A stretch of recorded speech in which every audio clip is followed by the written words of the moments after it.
Good morning, class. In the previous class, we had discussed about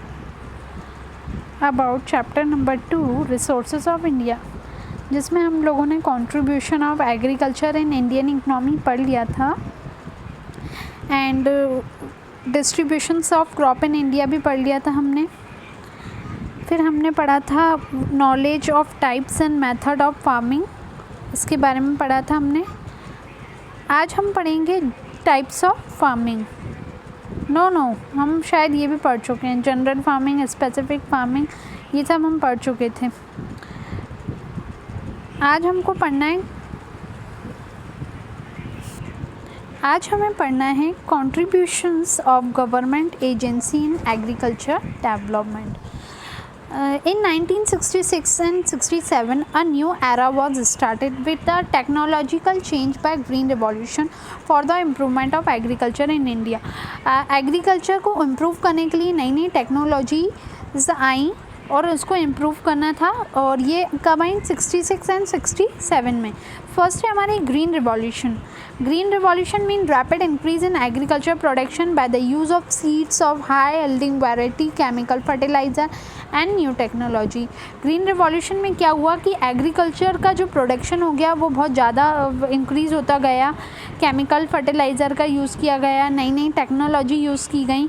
impact of green revolution in India is visible in the form of increase food grains production, adoption, नई नई varieties, high yielding varieties की seeds की use करने लगे, मतलब अच्छी अच्छी variety की सीड्स यूज़ करने लगे. इंक्रीज़ इन प्रोडक्शन, वीट और राइस का प्रोडक्शन बहुत ज़्यादा बढ़ गया.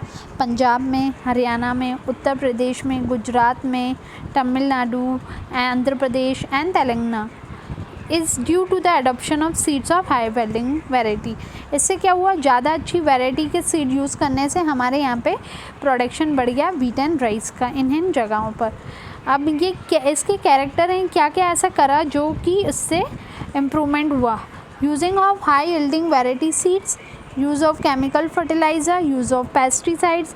मतलब ये फर्टिलाइज़र, पेस्टिसाइड, ये सब केमिकल होते हैं जो कि एग्रीकल्चर के टाइम्स पे यूज़ किया जाता है जिससे हमारा क्रॉप प्रोडक्शन हो, ज़्यादा से ज़्यादा ग्रो हो.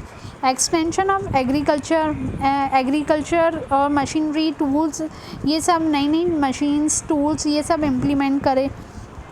Small and medium irrigation project बनाए गए. न्यू टेक्निक्स से सॉइल कंजर्व करने लगे, कंजर्वेशन करने लगे नई नई टेक्निक्स को यूज़ करके.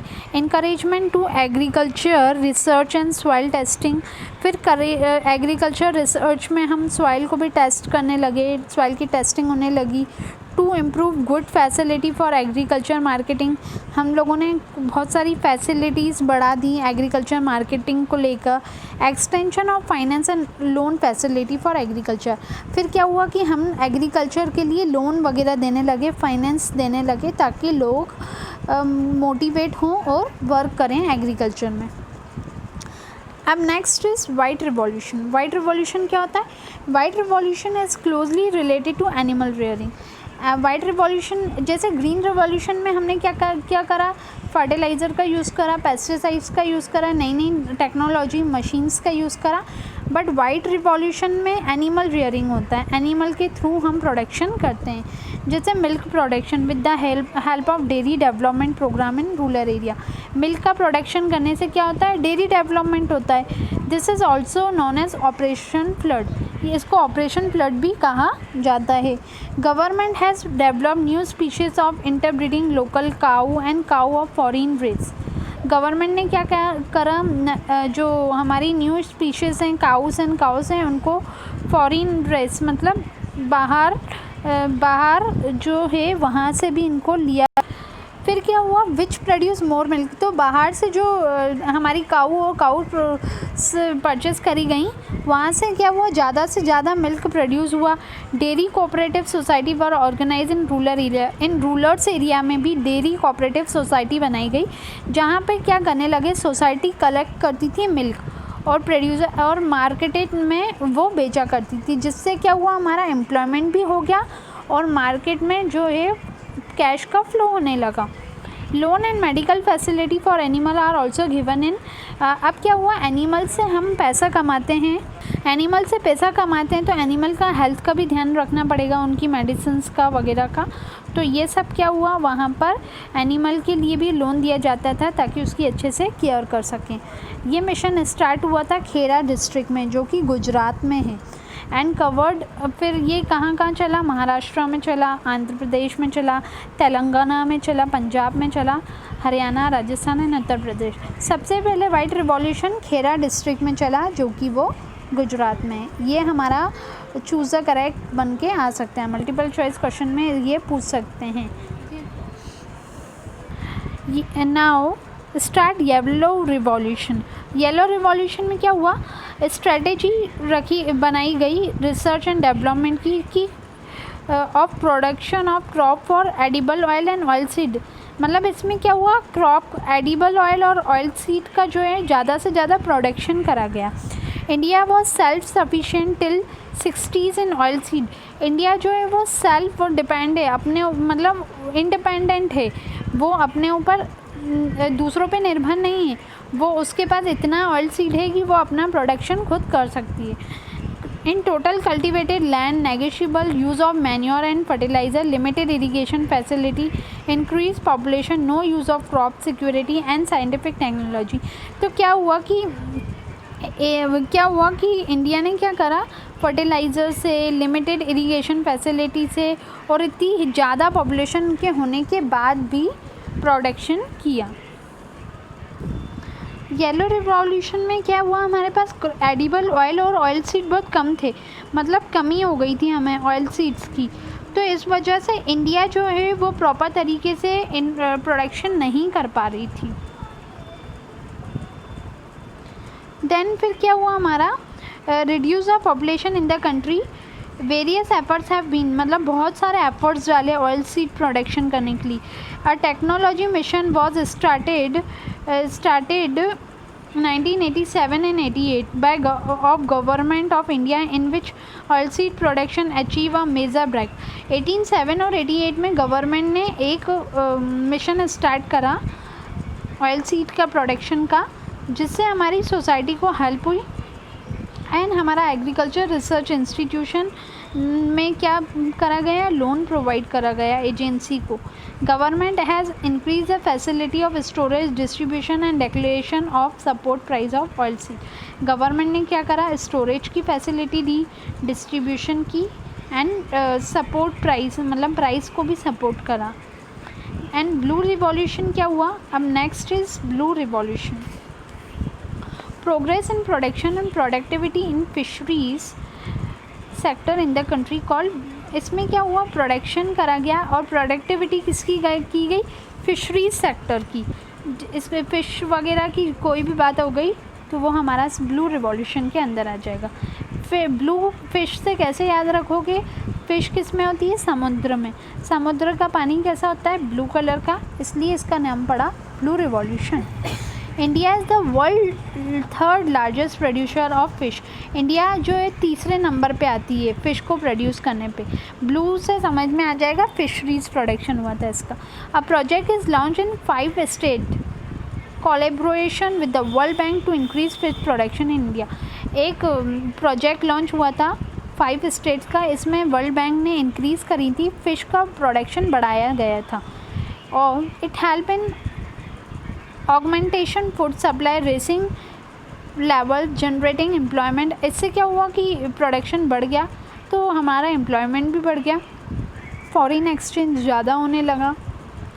In the year 2006 and 7 the country produced 63.99 lakh tons of fish and exported fish worth rupees 5,739 crore. इसमें क्या हुआ, 2006 और 7 में फ़िश का जो प्रोड्यूस हुआ वो 63.99 लाख टोन्स था, जो कि हमारा कितने में एक्सपोर्ट हुआ, 5,739 करोड़ में इसका एक्सपोर्ट हुआ। लास्ट है हमारी पिंक रिवॉल्यूशन। पिंक रिवॉल्यूशन में क्या होता है, natural mineral and vitamin play an important role to enhance the resistant capacity in the body. क्या होता है कि मिनरल्स और विटामिन्स होते हैं जो कि बहुत ही इंपॉर्टेंट रोल प्ले करते हैं हमारी बॉडी में। Emphasis is given growing fruits in tropical. तो ये जो मिनरल हैं और ये विटामिन्स हैं हमको किससे मिलते हैं? फ्रूट्स से, वेजिटेबल्स से। जैसे एप्पल हो गया, मैंगो हो गया, बनाना हो गया, कोकोनट हो गया, पाइनएप्पल हो गया, कैश्यू नट हो गया, ऑरेंजेस हो गए, लेमन हो गए, आलमंड्स हो गए। इन सब से हमको मिनरल एंड विटामिन मिलता है जो कि हमारी बॉडी के लिए बहुत ही ज़्यादा ज़रूरी होता है।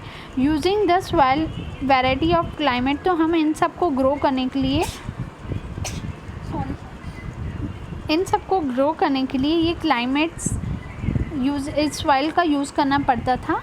और वो soil using the soil and varied climate of country, तो हमें इस तरह के क्लाइमेट को देखना पड़ता था कि वहाँ पर किस क्लाइमेट पे किस क्रॉप को ग्रो कर सकते हैं। और ये जो फ्रूट्स एंड वेजिटेबल जिसमें भी आ जाएंगे वो हमें याद रखना पड़ेगा। पिंक रिवॉल्यूशन, ब्लू रिवॉल्यूशंस में फिश वगैरह की बात होती है, पिंक में हमारे फ्रूट्स वगैरह की बात होती है। येलो की बात करें हम तो येलो में हमारे जो एडिबल्स ऑयल सीड्स वगैरह हैं वो सब येलो में होते हैं। वाइट रिवॉल्यूशन में आप दूध से ही समझ जाओगे, मिल्क जो होता है वो वाइट कलर का होता है और वाइट रिवॉल्यूशन में मिल्क की बात की गई है। एंड ग्रीन रिवॉल्यूशन में किसकी बात की गई है? वेर केमिकल फर्टिलाइज़र और नई नई टेक्नोलॉजी को यूज़ करके प्रोडक्ट बनाए। तो हमको याद करना पड़ेगा कि ग्रीन रिवॉल्यूशन में किसकी बात की गई है, वाइट में किसकी, येलो में किसकी, पिंक में किसकी, ब्लू में किसकी। ये सब चीज़ें याद होंगी तभी हम इसके ऑब्जेक्टिव्स सॉल्व कर पाएंगे। अब हम पढ़ेंगे herbal plant and their medicinal use. बहुत सारे हर्बल प्लांट्स होते हैं जो कि हमारे बहुत काम आते हैं, जिनसे हमें मेडिसिन्स वगैरह भी हम इनसे बना सकते हैं। From ancient time, India has been a treasure of herbal and medicine plant. In present time, unfortunately, one species of herb has become extinct every day in the world. In India, too many species of herb have become extinct by now, and many are at the verge of disappearance. Due to some adverse effect of allopathic treatment, the attention of the world community is diverting toward the use of natural medicinal herb. जैसे allopathic treatment होता है वो सब किससे होता है? Ayurvedic treatment, ये सब किससे होता है कि इंडिया के जो हर्बल प्लांट्स होते हैं उनकी वजह से ये सब पॉसिबल है। वो जड़ी बूटियों से हम वो मेडिसिन्स बना सकते हैं। In the field of Ayurveda, India has been a pioneer since the very beginning. Charak, written by Acharya Charak and Sushruta code. अब ये सब तो इसमें कुछ नहीं है, मेडिसिन्स के नाम लिखे हैं, प्लांट के नाम लिखे हैं, ये अपन को इतना ज़्यादा ज़रूरी नहीं है। जो मेडिसिन इम्पॉर्टेंट है हम वो पढ़ेंगे। जैसे हम पढ़ेंगे, फर्स्ट है मुलेथी। मुलेथी क्या होता है हमारा?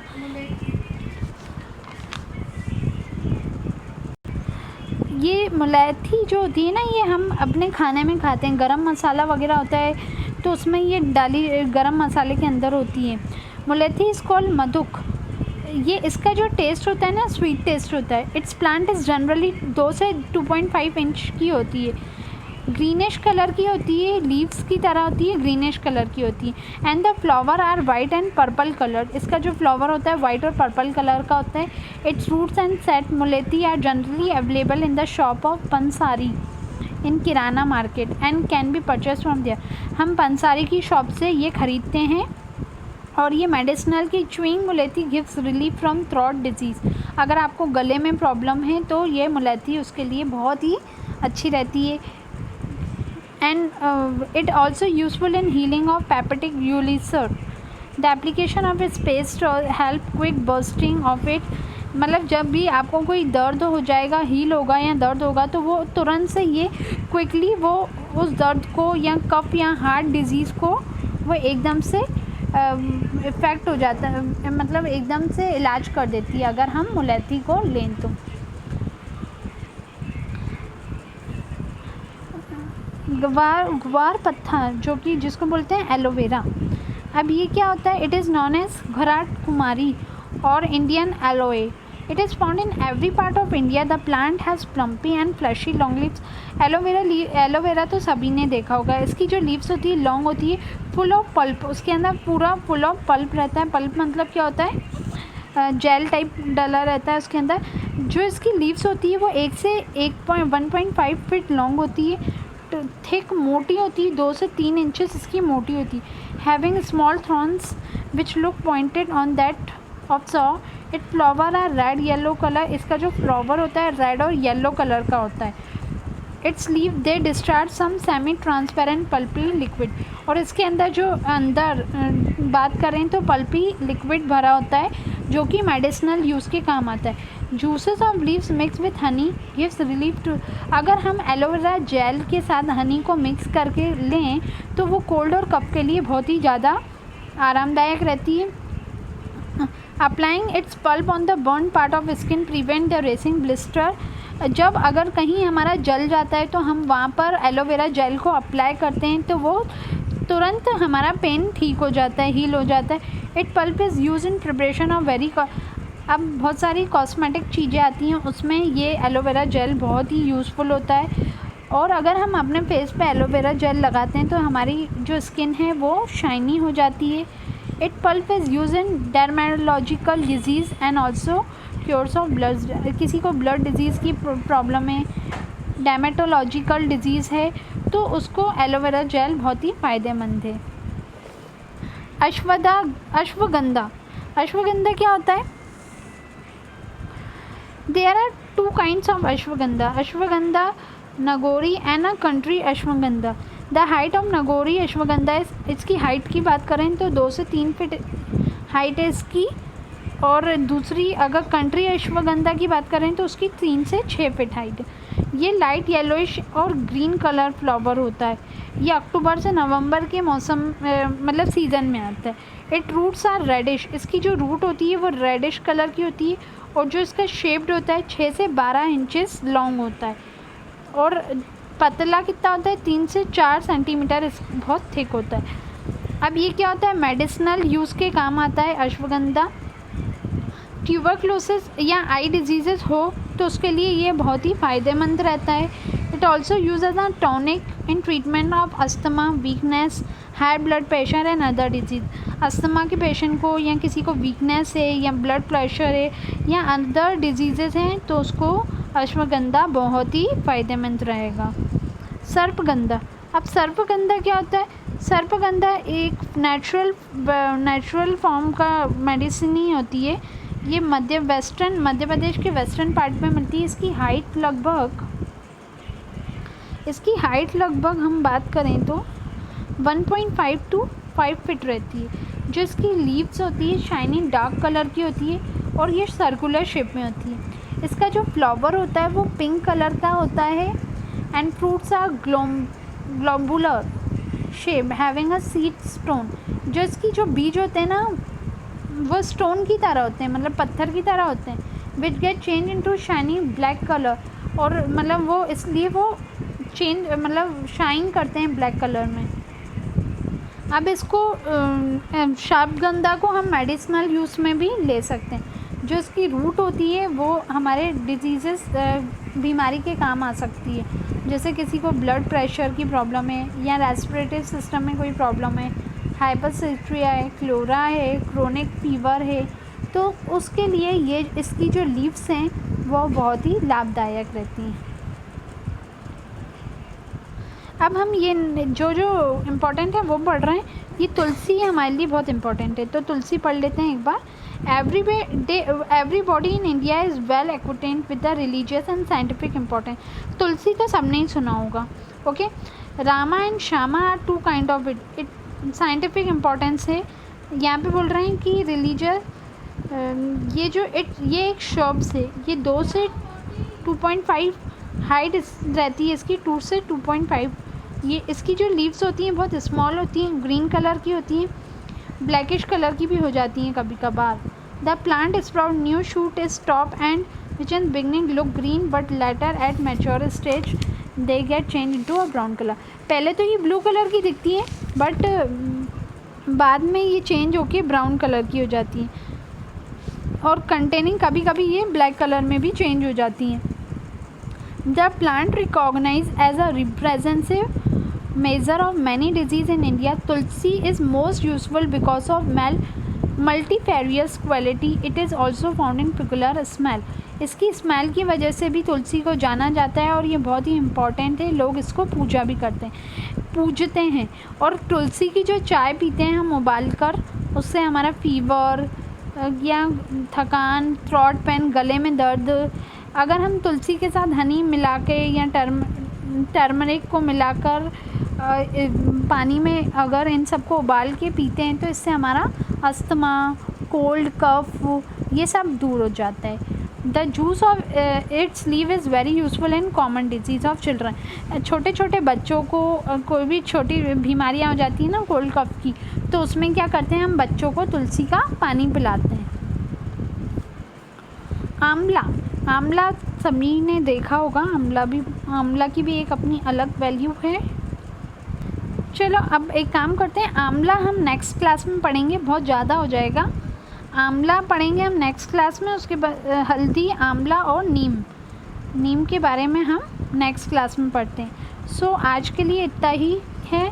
आप लोग अच्छे से एक बार और रीडिंग करें। जो जो टॉपिक पढ़ा रही हूँ मैं मोस्ट IMP टॉपिक हैं, और मैंने जो क्वेश्चंस टेस्ट में दिए थे, किसी ने भी टेस्ट नहीं दिया है, 2-3 बच्चों ने टेस्ट दिया था, हर्ष, जोया और जानज़ैब। बाकी क्या सो रहे हैं या बोर्ड पास नहीं करनी, रिपीट करनी है तो बिल्कुल मत पढ़ो, कोई ज़रूरत नहीं है। जो पढ़ रहा है उसके लिए अच्छा है। Thank you class.